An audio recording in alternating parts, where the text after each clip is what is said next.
Khalid bin Walid pun menerangkan risalah Islam kepada George. Dia berkata kepada persaksian bahwasanya tidak ada Tuhan yang berhak disembah kecuali Allah Subhanahu wa Ta'ala, dan Muhammad adalah hamba dan rasulnya. Assalamualaikum warahmatullahi wabarakatuh. Di bulan Agustus pernah terjadi peperangan besar antara pasukan Muslim dengan pasukan Romawi Timur. Perang ini dinamakan Perang Yarmuk karena berlangsung di lokasi tidak jauh dari lembah Yordania, yakni Sungai Yarmuk. Menurut catatan sejarah, perang ini terjadi selama 6 hari dari tanggal 15 Agustus hingga 20 Agustus 636 Masehi. Peperangan ini melibatkan 36.000 pasukan Muslim melawan 240.000 pasukan Kekaisaran Romawi Timur. Setelah Rasulullah SAW wafat, kemudian Abu Bakar As-Siddiq diangkat menjadi khalifah. Saat Abu Bakar menjadi khalifah, dihadapkan dengan permasalahan banyaknya orang yang murtad. Orang-orang munafik ini mayoritas takut dibunuh ketika zaman Rasulullah SAW, sehingga mereka pura-pura masuk Islam. Saat Rasulullah wafat, mereka banyak yang keluar dari agama Islam. Menyikapi hal ini, Abu Bakar As-Siddiq mengirimkan 11 pasukan untuk memerangi banyaknya orang yang murtad ini. Salah satunya adalah pasukan yang dikomandani oleh Khalid bin Walid. Tidak perlu waktu lama, Khalid berhasil membereskan mereka sehingga tuntaslah masalah orang murtad di Jazirah Arab. Kemudian Abu Bakar melakukan ekspansi ke utara, yaitu Yordania, Palestina, Suriah yang dikenal dengan negeri Syam, dan Irak atau Persia. Abu Bakar mengutus 6 komandan perang, 1 ke Irak untuk berhadapan dengan Kekaisaran Persia, yaitu Khalid bin Walid, 10.000 pasukan, dan 5 komandan ke negeri Syam untuk berhadapan dengan Kekaisaran Bizantium atau Romawi Timur. Kelima komandan tersebut adalah Yazid bin Abi Sufyan, 6.000 pasukan, Syurahbil bin Hasanah, 6.000 pasukan, Ammar bin As, 7.000 pasukan, Abu Ubaidah ibnu Jarrah, 5.000 pasukan, Ikrimah bin Abu Jahal, 2.000 pasukan. Seiring berjalannya waktu, peperangan oleh kelima komandan yang berhadapan dengan pasukan Romawi Timur di beberapa daerah mengalami kesulitan. Hal ini diketahui oleh Khalifah Abu Bakar sehingga beliau menulis surat kepada Khalid bin Walid sebagai komandan Irak untuk bergabung secepatnya ke negeri Syam untuk membantu saudara muslimnya yang sedang kesulitan. Menerima surat ini, Khalid bin Walid pun langsung merespon dan mempersiapkan pasukan untuk bergerak ke negeri Syam. Namun, jarak yang jauh antara Irak dan Syam, yaitu 30 hari perjalanan, membuat Khalid harus meminta saran kepada petunjuk jalan agar mengetahui jalan tersingkat ke negeri Syam. Kemudian, penunjuk jalan tersebut memberitahukan kepada Khalid bahwa ada jalan tersingkat di negeri Syam dan hanya membutuhkan 15 hari perjalanan. Namun, jalan tersebut melewati gurun yang gersang dan kering, sama sekali tidak ada sumber air. Beliau juga memberitahukan bahwa di perjalanan nanti hanya ada 1 pohon kurma sebagai patokan perjalanan. Setelah melalui pertimbangan, akhirnya beliau mengambil saran dari petunjuk jalan untuk melalui jalan yang gersang dan kering tersebut agar sampai lebih cepat. Walaupun sudah terbayang oleh Khalid beratnya perjalanan yang akan dihadapi diri dan pasukannya, beliau tetap meneguhkan hati dan mengatakan hadis Rasulullah SAW. Allah akan senantiasa menolong seorang hamba selama hamba itu masih menolong saudaranya. Kemudian Khalid bin Walid menyusun strategi untuk menghadapi perjalanan 15 hari yang sangat berat itu. Beliau menginstruksikan untuk membuat lapar unta-unta yang akan dibawa dan kemudian memberi makan yang kering agar unta tersebut haus sehingga punuknya berisi banyak air. Akhirnya Khalid dan pasukannya tiba di Syam sesuai dengan estimasi 15 hari perjalanan. Setibanya di Syam, Khalid menemui kelima komandan pasukan, dan berdasarkan surat dari Khalifah bahwa setelah semua pasukan bergabung, maka Khalid bin Walid pun sebagai komandan utama. Kemudian dimulailah perang Yarmuk. Pasukan muslim sesuai instruksi Khalid bahwa di awal berperang dengan kekuatan kecil lebih dulu dan cenderung bertahan, sehingga pasukan Romawi merasa menang dan terlena. Ketika pasukan Romawi terlena, barulah pasukan muslim menyerang dengan kekuatan penuh. Dengan strategi ini ternyata berhasil membuat pasukan Romawi kesulitan, karena setelah berlalu 3 hari, pasukan muslim masih bisa menahan serangan mereka yang secara jumlah sangat sedikit. Kemudian di malam hari, masih dalam keadaan perang, datanglah salah seorang jenderal pasukan Romawi yang bernama Mahan ke basis pasukan muslim. Tujuan dari kedatangan Mahan adalah bertemu dengan Khalid bin Walid agar bersedia mengakhiri peperangan, dan Romawi akan memberikan 10 dinar untuk setiap orang. Tahun depan Romawi akan beri lagi 10 dinar per orang. Namun Khalid bin Walid menjawab tawaran itu dengan berkata, "Tidak Mahan, kami datang ke sini bukan karena itu.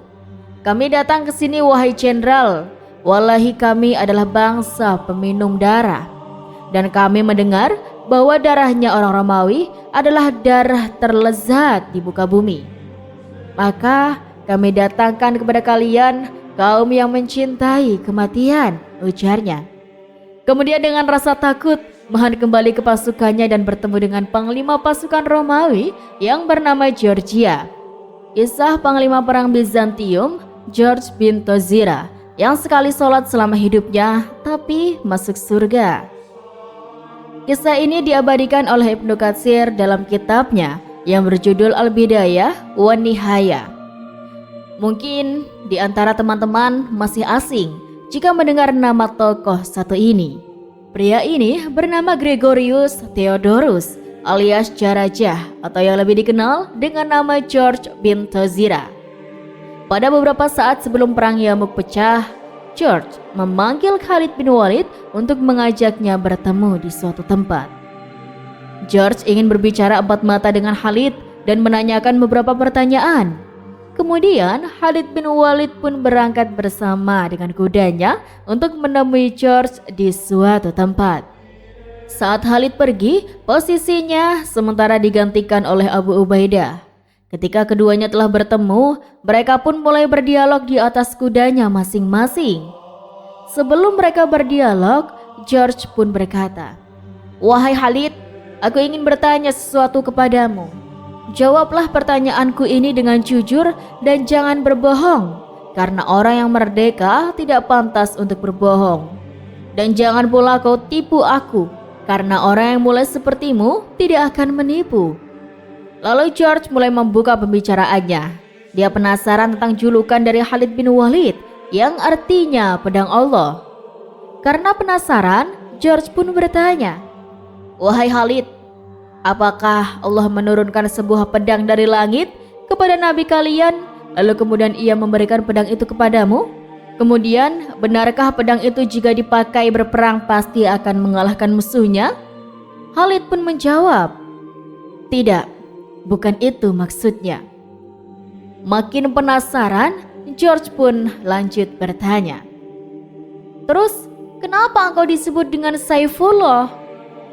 Kemudian Khalid pun menjawab dengan bercerita, "Sesungguhnya Allah Subhanahu wa Ta'ala mengutus seorang nabi di tengah-tengah kami. Nabi itu berdakwah kepada kami, namun kami semua menghindar dari dakwahnya. Tapi sebagian dari kami ada yang membenarkan dakwahnya, dan ada juga sebagian dari kami yang menjauhi dan mendustakannya. Dan akulah termasuk orang yang menjauhi, mendustakan, bahkan sempat memeranginya. Setelah itu, suatu hari Allah Subhanahu wa Ta'ala memberikan hidayah kepada kami, maka kami pun mengikuti ajarannya. Lalu Nabi utusan itu berkata kepadaku, 'Engkau adalah pedang di antara pedang-pedang Allah yang ia hunuskan kepada orang-orang musyrik.'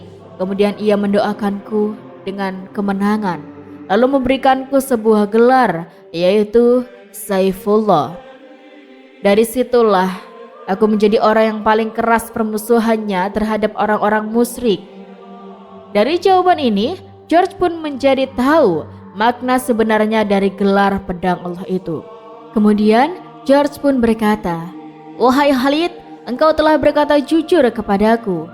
Kemudian George pun bertanya hal yang kedua, "Wahai Khalid, beritahu aku, memangnya apa yang hendak engkau serukan kepadaku?" Khalid bin Walid pun menerangkan risalah Islam kepada George. Dia berkata kepada persaksian bahwasanya tidak ada Tuhan yang berhak disembah kecuali Allah Subhanahu wa Ta'ala, dan Muhammad adalah hamba dan rasulnya, dan yakini bahwa apa yang ada padanya atau wahyu adalah dari sisi Allah. Kemudian George pun berkata, "Bagaimana jika kami tidak menerima seruan kalian itu?" Khalid pun menjawab, "Engkau harus membayar jizyah." Lalu George pun bertanya, "Lalu bagaimana jika kami tidak mau membayar jizyah?" Khalid pun menjawab, "Terpaksa kami akan perangi mereka." George bertanya lagi, "Kalau seandainya kami terima seruan kalian, lalu bagaimana kedudukan kami?" Khalid pun menjawab, "Kedudukannya akan setara dalam kewajiban-kewajiban yang Allah perintahkan kepada kami, baik orang mulia ataupun orang yang biasa, dan baik yang awal masuk Islam ataupun yang terakhir masuk Islam." George pun kembali mengajukan pertanyaan, "Wahai Khalid, apakah orang yang baru hari ini memeluk Islam sama pahalanya dan ganjarannya?" Khalid pun menjawab, "Ya, bahkan bisa lebih utama dan lebih baik." Dengan nada heran, George pun kembali bertanya, "Bagaimana bisa orang yang baru masuk Islam bisa sama dengan kalian, padahal kalian lebih dulu masuk Islam?" Dan untuk mengurangi rasa kebingungan George, kemudian Khalid menjawab, "Kami memeluk Islam dan berbayat kepada Nabi kami di saat beliau masih hidup di tengah-tengah kami. Selalu datang kepada beliau berita dari langit, dan beliau memberitakannya kepada kami tentang Al-Quran, kemudian menunjukkan kepada kami tentang mukjizatnya. Maka orang-orang yang telah melihat apa yang kami lihat itu pasti akan beriman dan membayat beliau. Sedangkan kalian belum pernah menjumpai apa yang kami jumpai, dan belum pernah mendengar apa yang kami dengar mengenai mukjizat dan perkara lainnya. Kalau kalian saat ini memeluk Islam dengan tulus dan sebenar-benarnya, tentu itu lebih baik daripada kami." Lalu George pun berkata, "Wahai Khalid, engkau berkata jujur dan tidak menipuku, kan?" Khalid pun menjawab, "Demi Allah, aku telah berkata jujur padamu. Aku tidak ada kepentingan apapun padamu. Jika aku berkata bohong, sesungguhnya Allah menjadi saksi atas apa yang engkau tanyakan kepadaku." Saat itulah sobat, George yang masih dalam persiapan untuk berperang, tiba-tiba hatinya mulai luluh karena mendengar penjelasan dari Khalid bin Walid. Di dalam hatinya George mulai merasakan kebingungan, apakah dia harus meneruskan peperangan atau harus melakukan hal yang lain. Hatinya pun bergetar, wajahnya seolah-olah sedang berpikir dalam-dalam. Tanpa disangka-sangka, George yang notabene adalah musuh dari Khalid bin Walid pun berkata, "Wahai Khalid, tolong ajarkan aku tentang Islam." Kemudian Khalid pun mengajak George ke dalam tenda, lalu menyediakan air untuk digunakan George bersuci sambil dituntun. George pun menunaikan sholat 2 rakaat untuk pertama kalinya dalam hidupnya. Maka di peristiwa ini, George telah memeluk agama Islam. Keislaman George yang tidak berlangsung lama. Setelah George telah resmi menjadi seorang Muslim, Khalid bin Walid bersama para sahabat lainnya memberikan teladan kepada George bahwasanya tujuan umat Islam berangkat ke medan perang bukanlah semata-mata untuk membunuh orang, tapi tujuan utamanya adalah memberikan hidayah. George bin Tazirah yang tadinya berangkat dari kerajaan untuk memerangi kaum muslimin, namun pada saat itu dia malah berpindah haluan ke pasukan kaum muslimin dan berada di belakang Khalid bin Walid untuk membela kaum muslimin. Maka setelah perang Yarmuk selesai, George bin Tozira mengalami luka cukup parah hingga dia meninggal dunia dan menemui syahidnya di medan pertempuran Yarmuk itu. Setelah masuk Islam, George hanya 1 kali melakukan sholat. Itu pun hanya 2 rakaat kemudian gugur di medan jihad. Di akhir hayatnya, George mendapat kemuliaan jihad di jalan Allah Subhanahu wa Ta'ala dan menjemput kematian indahnya sebagai seorang syuhada. Padahal hampir dibilang mustahil ya sobat untuk George mau berislam, karena secara yang terlihat George adalah pemimpin pasukan kaum musyrikin. Tapi tak disangka-sangka Allah Subhanahu wa Ta'ala memberikan hidayah kepada George di akhir-akhir hidupnya itu. Oleh karena itu, janganlah kita berputus asa dalam menebar kebaikan tentang nilai-nilai Islam, sebagaimana Khalid bin Al-Walid yang masih mengharapkan hidayah kepada panglima musuhnya yang hendak memerangi dan membunuh kaum muslimin. Itulah sobat kisah tentang George bin Tozira, panglima perang Bizantium yang memerangi kaum muslimin yang akhirnya mendapat hidayah. Setelah memeluk Islam, George bin Tozira hanya sholat 1 kali, itu pun hanya 2 rakaat. Namun ia meninggal sebagai syuhada. Subhanallah, ya saya sangat menginspirasi bagi kita semuanya ya sobat. Semoga dari kisah ini bisa bermanfaat dan bisa menjadi pembelajaran bagi kita semua. Terima kasih buat teman-teman semuanya yang sudah hadir. Kalau kalian suka dengan video ini, jangan lupa dukung channel ini dengan cara klik like, komen, subscribe, dan nyalakan lonceng notifikasinya ya. Sekian dari Rizky pamit undur diri. Wassalamualaikum warahmatullahi wabarakatuh.